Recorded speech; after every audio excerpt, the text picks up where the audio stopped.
여러분 안녕하십니까? 뉴스투데이 제주입니다. 축산 악취에 따른 민원이 끊이질 않으면서 제주도가 악취 관리 지역을 지정하는 등 대책 마련에 나섰지만 일부 농가에서는 부당하다며 소송을 제기한 상황인데요. 악취 저감 시설을 통해 생산성까지 높인 농가를 이소현 기자가 다녀왔습니다. 돼지 2,700마리를 키우고 있는 서귀포시 남원읍의 한 양돈 농가. 돈사 9개 동 모두 창문 없이 막혀 있습니다.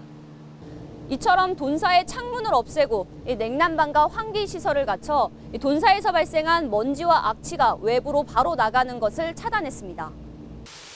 가축 분뇨를 모아 액비로 만들고 직접 배양한 미생물을 돈사에 뿌려 냄새 발생이 크게 줄면서 지난해 제주도로부터 냄새 저감 우수 농가로 선정됐습니다.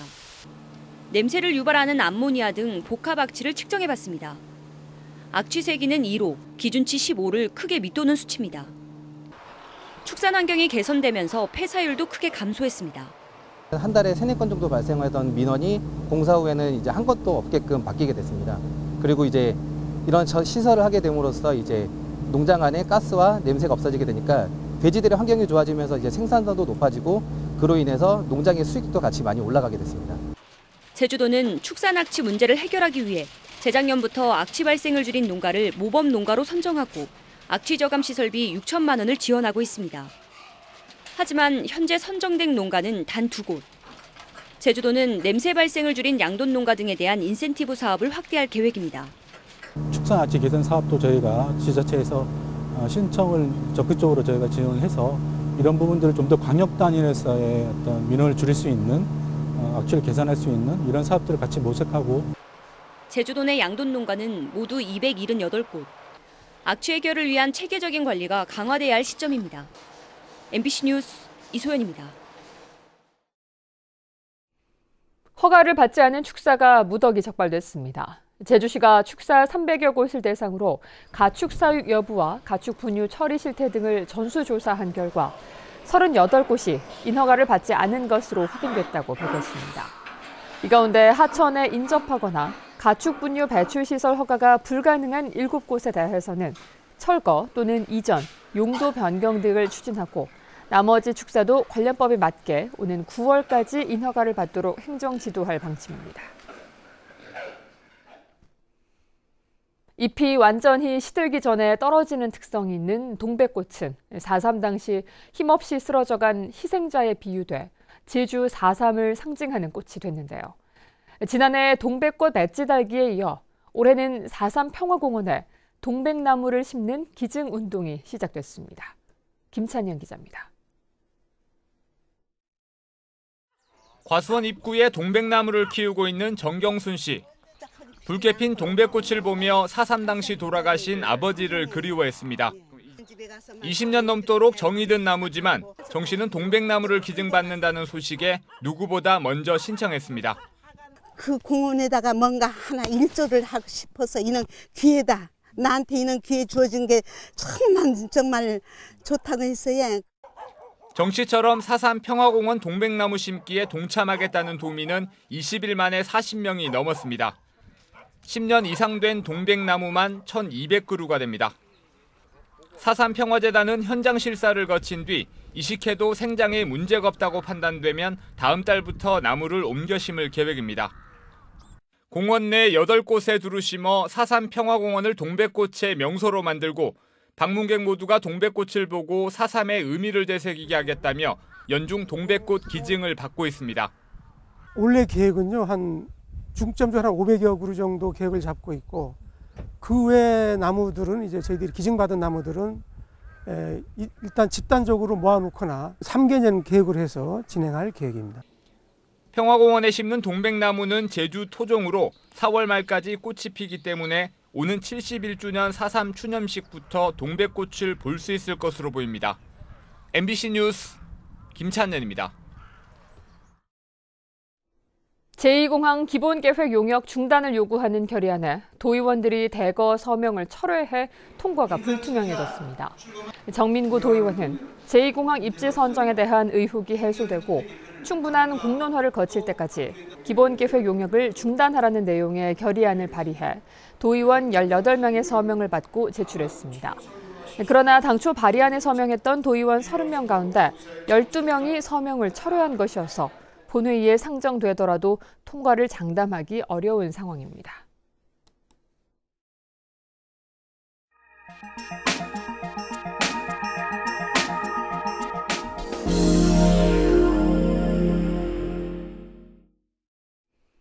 내수면 어족 자원 확보를 위해 지방자치단체들이 해마다 새끼 민물고기 방류 사업을 벌이고 있습니다. 하지만 대부분 효과가 검증되지 않다 보니 혈세만 낭비하는 것 아니냐는 우려가 적지 않은데요. 이런 가운데 전국에서 처음으로 쏘가리 치어 방류 사업에 경제성이 있다는 조사 결과가 충북에서 나왔습니다. 정재영 기자가 보도합니다. 충청북도의 의뢰를 받은 수산자원관리공단이 방류 효과조사를 벌인 수역은 충주댐 인공호수입니다. 지난 2016년부터 3년 동안 지느러미를 일부 자른 쏘가리 치어 2만 4천 마리를 방류한 곳입니다. 호수에서 붙잡힌 쏘가리 가운데 자연산을 뺀 방류산이 얼마나 되는지 혼행률을 조사해봤더니 3년 평균 6.7%, 100마리 가운데 7마리가량이 방류했던 치어가 자란 개체였습니다. 여기에 쏘가리 생산량과 투입된 예산 등을 대입해 비용 편익 분석을 한 결과 경제성이 1.33으로 기준치인 1을 넘었습니다. 1 이하가 된다고 하면 경제성이 없다고 볼 수 있습니다. 1.33이 나왔기 때문에 저희가 100만 원을 투자를 해서 133만 원을 얻는다는 그런 표현입니다. 내수면 방류에 적합한 어패류 15종 가운데 경제성이 입증된 건 다슬기와 붕어에 이어 세 번째. 특히 쏘가리 방류 사업의 효과가 전문기관을 통해 확인된 건 전국에서 처음입니다. 쏘가리 어획량 전국 1위를 달리고 있는 충청북도는 이번 결과에 따라 치어 방류량을 단계적으로 늘릴 계획입니다. 그 치어 방류 효과 조사 결과 경제성이 있는 것으로 나와서 우리 지역의 특산 품종으로 집중 육성해야 될 것으로 생각이 됩니다. 충청북도는 남한강 대농갱이에 대해서도 방류 효과 분석을 추가 의뢰하는 한편 올해만 6개 어종 100만 마리의 치어를 방류할 예정입니다. 전문가들은 방류 효과가 특정 수역에 한정될 수 있는 만큼 예정지에 대한 수중 환경 조사가 먼저 이루어져야 한다고 조언합니다. MBC 뉴스 정지영입니다. 합숙 형태로 학교 운동부를 운영하는 것은 현행법상 불법입니다. 그러나 최근 10년간 전남 지역 18곳에 학교 운동부 합숙소가 신축돼 정부의 합숙소 폐지 방침에 따라 거액의 예산만 날리게 됐습니다. 신광하 기자가 보도합니다. 운동부를 운영하는 목포의 한 고등학교. 지난 2017년 말 학교 운동부를 위한 합숙소가 신축됐습니다. 건축비로만 도교육청 예산 8억 원이 투입됐지만 운영되지 않고 있습니다. 동아리 공간이라든가 다른 활동 공간으로 바꿔서 전환시켜서 사용할까 생각 중에 있습니다. 또 그렇게 가야 된다고 생각을 합니다. 최근 10년간 전남 지역 학교에 들어선 운동부 합숙소는 모두 18곳. 건립 예산으로 87억 원 넘는 돈이 지원됐습니다. 합숙 형태 훈련은 현행 법으로도 불법입니다. 그러나 외지 학생 유치를 위해 운동부 합숙소를 유치하는 학교도 많아 도교육청이 불법 시설에 예산을 지원했다는 비판이 일고 있습니다. 현재 점검단을 운영하고 있으며 1월 31일까지 1차 마무리하였고 2차 점검은 지금 현재 2월 12일부터 2월 26일까지 실시할 예정입니다. 문제는 현재 전남 학교에 재학 중인 외지 출신 학생 선수들입니다. 당장 숙식 등 생활 문제뿐만 아니라 위장 전입 등 법적인 문제를 해소해야 하기 때문입니다. 현재 재학 중인 운동부 학생들에 대한 어떤 철저한 대책을 먼저 강구하고 합숙소를 폐지하든 유지하든 이런 방법이 나와야 된다고 생각합니다.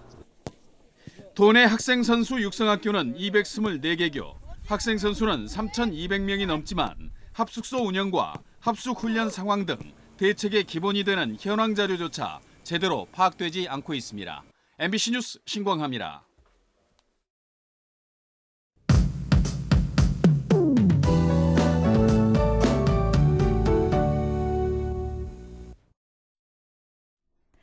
새로운 한 주의 시작, 무난한 공기질 보이고 있습니다. 현재 제주의 미세먼지 농도 보통 수준을 나타내고 있는데요. 다만 오후에는 나쁨 수준을 보일 수 있어서 불필요한 야외 활동은 자제하시는 게 좋겠습니다. 온화한 날씨는 계속됩니다. 현재 기온 9도로 어제와 비슷하게 출발하고 있고요. 낮 기온은 12도로 평년보다 2도 정도 높아 포근하겠습니다. 다음은 자세한 지역별 날씨입니다. 현재 북부 지역은 5에서 9도 사이를 가리키고 있고요. 낮 기온은 12도로 전망됩니다. 서부 지역은 맑은 하늘 드러난 가운데 한낮에 14도까지 오르면서 따뜻하겠습니다. 남부 지역은 6도 선으로 시작해 낮 기온 15도까지 높아지겠습니다. 동부 지역의 아침 기온 6에서 8도를 나타내고 있고 한낮에는 14도 선을 오르내리겠습니다. 이 시각 산지에는 구름이 많이 지나고 있고요. 윗세오름의 시료 습도는 33% 내외로 건조한 모습입니다. 산불 등 화재 예방에 각별히 유의하셔야겠습니다. 섬 지역은 6에서 9도로 출발해 낮에는 13도 내외로 예상됩니다. 현재 전해상은 구름 많은 하늘 보이고 있고요. 물결은 남쪽 먼바다에서 2.5m로 약간 높게 일겠습니다. 제주공항 쾌청한 하늘 드러나 있고 항공편은 정상 운항되고 있습니다. 주간 날씨입니다. 당분간 한낮에 13도 안팎까지 오르면서 포근한 날씨가 이어지겠고요. 비 소식이 잦을 전망입니다. 날씨였습니다. 어젯밤 10시 20분쯤 서귀포시 성산읍 수산사거리 인근 도로에서 48살 정모 씨가 운전하던 승용차에서 불이 나 차량을 전부 태운 뒤 15분 만에 진화됐습니다. 화재 당시 정 씨는 차에서 빠져나와 인명피해는 없었으며 소방당국은 승용차가 도로 주변에 돌더미를 들이받은 뒤 불이 난 것으로 보고 정확한 화재 원인을 조사하고 있습니다. 올봄 황사가 평년보다 많을 것으로 예측됐습니다. 제주지방기상청은 봄철 기상 전망 자료를 통해 황사 발원지인 내몽골과 중국 북동부 지역의 겨울철 강수량이 적어 제주의 황사 발생 일수는 평년 4.5일보다 많겠다고 전망했습니다. 강수량은 평년과 비슷하거나 많겠으며 기온은 평년과 비슷하거나 높겠지만 일교차가 가장 큰 시기인 만큼 건강관리에 유의해달라고 당부했습니다. 제주대학교 의과대학이 11년 만에 부활했습니다. 제주대 의과대학은 지난 1998년 신설됐다 지난 2008년 다양한 전공 출신자들도 지원할 수 있는 의학 전문 대학원으로 전환됐지만 특정 진료과를 기피하거나 전공의들이 중도에 포기하는 현상 때문에 의과대학으로 다시 바뀌었습니다. 제주대 의과대학은 올해 석사과정 20명과 의예과 40명을 뽑고 내년부터는 석사과정은 뽑지 않고 의예과 40명만 뽑습니다. 제주에서 청구된 재심 사건 기각률이 60%를 넘고 있습니다. 제주 지역에서 청구된 재심 사건은 지난 2016년 19건, 2017년 23건, 지난해 17건 등 최근 3년 동안 59건으로 이 가운데 기각된 사건은 39건으로 전체의 66%를 차지했습니다. 제주지방법원은 기존 판결을 뒤집을 만한 새로운 증거를 찾기 어려운 상해나 절도, 사기 등 형사사건이 대부분이어서 재심 청구 기각률이 높다고 설명했습니다. 제주특별자치도의 분권 모델 추진 방안과 일정이 확정됐습니다. 대통령 소속 자치분권위원회는 지난 22일 정부 종합정사에서 회의를 열어 지방정부의 형태와 기층 구조, 선거제도 등을 스스로 결정하는 분권 모델과 자치경찰제 완성도 제고 등을 위한 제도 개선 방안을 올해 말까지 마련하기로 했습니다. 주민 중심의 분권 모델 과제는 내년까지, 자기결정권 부여 등은 오는 2022년까지 완성을 목표로 하고 있습니다. 이에 따라 행정체제 개편과 선거제도에 대한 논의가 더욱 활발해질 것으로 예상됩니다.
뉴스투데이 제주였습니다. 여러분 고맙습니다.